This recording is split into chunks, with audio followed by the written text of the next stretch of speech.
Bonjour et bienvenue sur Opération Pelouse. Là, je vais parler du déplacement de Paris à Nice hier après-midi. C'est un déplacement totalement réussi cette fois-ci. Ils n'ont pas été inquiétés une seconde à peine.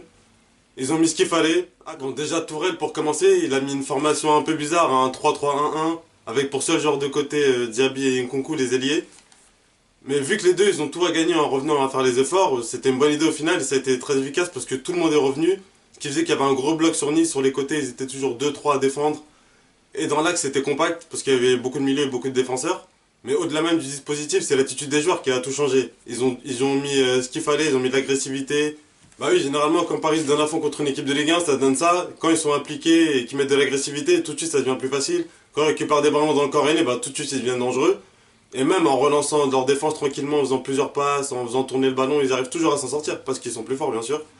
Et parce qu'ils mettent les ingrédients. La bonne idée de Tourelle surtout c'est d'avoir essayé Neymar en 10 parce qu'on a vu que ça peut être une autre possibilité. Attention, je remets pas en cause tout ce qu'il a fait à gauche, hein. Tout ce qu'il a gagné, il l'a gagné en haut à gauche. Mais là, dans ce pari, dans cette équipe, ça le responsabilise plus, il fait moins de chichi, il joue plus en une touche de balle, il organise le jeu, il joue sur les côtés, il essaye de mettre quelques ballons dessus.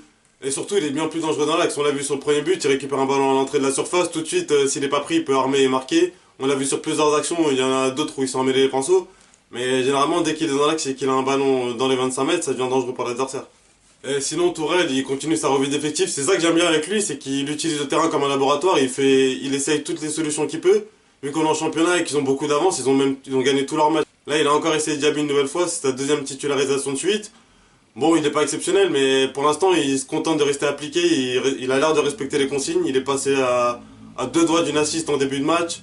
Mais bon, ce qui compte, c'est qu'il joue et qu'il prenne de l'expérience. Après, il pourra montrer toutes ses qualités qu'il a montré chez les jeunes à Paris, ce qui a fait que Tourelle le titularise, qui fait l'entraînement sûrement. On verra après, mais pour l'instant, c'est pas mal.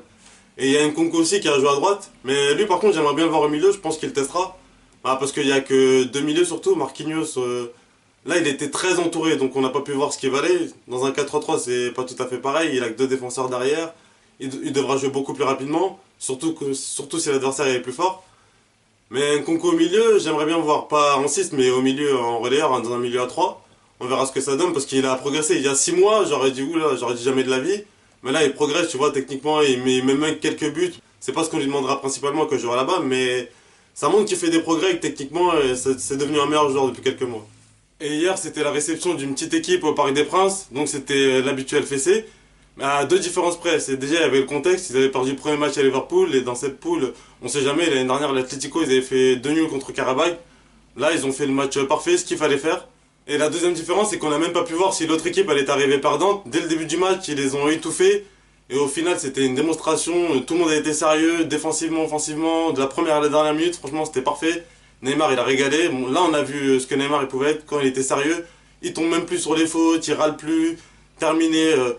Bon, toujours il fait quelques dribbles, parfois il croque des actions, mais bon, avec tout ce qu'il fait sur un match, tout ce qu'il a pu donner, bon, ça c'est pas très grave au final. S'il organise aussi bien le jeu, il peut se permettre de rater, c'est pas un problème. Il y a juste le petit problème avec Cavani devant où il arrive pas beaucoup à le trouver.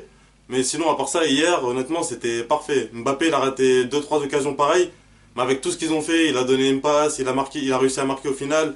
Avec tout ce qu'ils ont fait, tu peux même pas leur en vouloir au final. Ils auraient pu en mettre 8, 9, et alors, s'ils les ont pas mis, c'est pas grave, ils en ont déjà mis 6, c'est pas mal. Et le seul petit mauvais point, c'est le but qu'ils ont pris, bien sûr. Parce que sur une occasion, c'est dommage. Sinon, les Serbes, ils ont quasiment pas existé au final. Et ça, c'est totalement grâce à Paris, parce qu'ils ont réussi à prendre le match par le bon bout et ils ont pas lâché jusqu'au bout. Et là, ils ont été sur la continuité du match de Nice. Et ça c'est bien. S'ils continuent comme ça, même contre Naples, ils peuvent être confiants largement, hein. S'ils jouent comme ça contre Naples, il y a des grandes chances qu'ils gagnent. Et sinon, on se retrouve dans le bilan pour voir deux joueurs en particulier. Bon, le premier, c'est Neymar, hein, il n'y a pas de suspense. Et le deuxième, voir quel joueur a été vraiment au-dessus dans ce match.